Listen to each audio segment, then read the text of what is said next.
আমরা যেভাবে ফেসিবাদকে আমরা উৎখাত করেছি, একই সাথে এই বিষয়টিও সত্য, এই বিশ্ববিদ্যালয়ের প্রতিটি ধাপ, প্রতিটি স্তর অত্যন্ত সুপরিকল্পিতভাবে ফেসিবাদের সময় সংগঠিত অপরাধের বৈধতা উৎপাদনের জন্য অত্যন্ত সুপরিকল্পিতভাবে ঘটিত।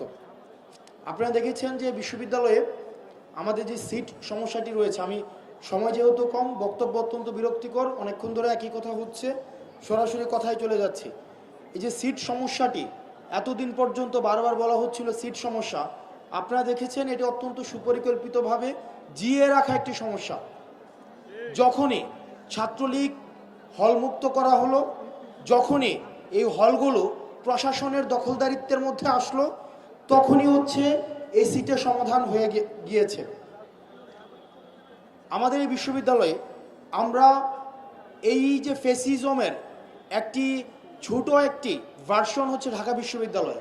ঢাকা বিশ্ববিদ্যালয়ে যদি আমরা স্টেট কল্পনা করি, সেখানে প্রত্যেকটা মানুষ ব্যক্তি পর্যায়ের ফেসিস্ট, অ্যাডমিনিস্ট্রেটিভভাবে ফেসিস্ট, শিক্ষকরা ফেসিস্ট, এবং সেখানে হলের মধ্যে একটা ফেসিজমের চর্চা হয়। সেই জায়গায় আমাদের ব্যক্তিগত পর্যায় থেকে আমাদের ফেসিজমের ঊর্ধ্বে যেতে হবে। যেমন ফোর্থ ইয়ারের পরে যখন একটা ছেলে চলে যায়, বা মাস্টার্সের পরে যখন একটা ছেলে চলে যায়, তখন সে কিভাবে সিটটাকে ধরে রাখতে পারে সেটার জন্য সে বৈধতা উৎপাদন করতে থাকে। সে এই সিটটাকে ছেড়ে না দেওয়ার জন্য শত ধরনের যুক্তি সে দাঁড় করাতে থাকে। বক্তব্য সংক্ষিপ্ত করছি। বর্তমান যেই প্রশাসনিক কাঠামো, আপনাদের প্রতি আহ্বান থাকবে, এই যে এই বিশ্ববিদ্যালয়ে খেটে খাওয়া মানুষের ছেলেরা পড়তে আসে, আমাদের দেশের নেতার ছেলেরা বিদেশে পড়ে, বিশ্ববিদ্যালয়ের শিক্ষকদের ছেলেরাও বিদেশে পড়ে। আর নিতান্তই যারা বিশ্ববিদ্যালয়ে পড়ে, নিতান্তই চাওয়া হয় বিশ্ববিদ্যালয়ে না পড়ুক, প্রাইভেটে পড়ুক। আর যারা নিতান্তই বিশ্ববিদ্যালয়ে পড়তে হয়, তারা কিন্তু হলে থাকতে হয় না, তারা কোয়ার্টারে থেকে তারপরে বিশ্ববিদ্যালয়ে পড়ে। আমাদের দেশে নেতার ছেলেরা বিদেশে পড়ে আবার নেতা হয়ে দেশে ফিরে আসে।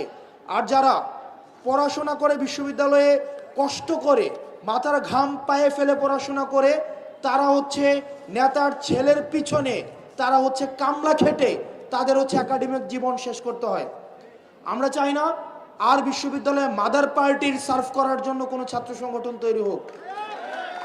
আমরা চাই না এই মাদার পার্টির পারপাস সার্ভ করার জন্য বিশ্ববিদ্যালয়ে কোনো লাঠিয়াল বাহিনী তৈরি হোক। বিশ্ববিদ্যালয়ে ডাকসু কেন্দ্রিক ছাত্র সংসদ নির্বাচন চলবে, এখানে প্রত্যেকটা শিক্ষার্থী নেতা হয়ে উঠুক।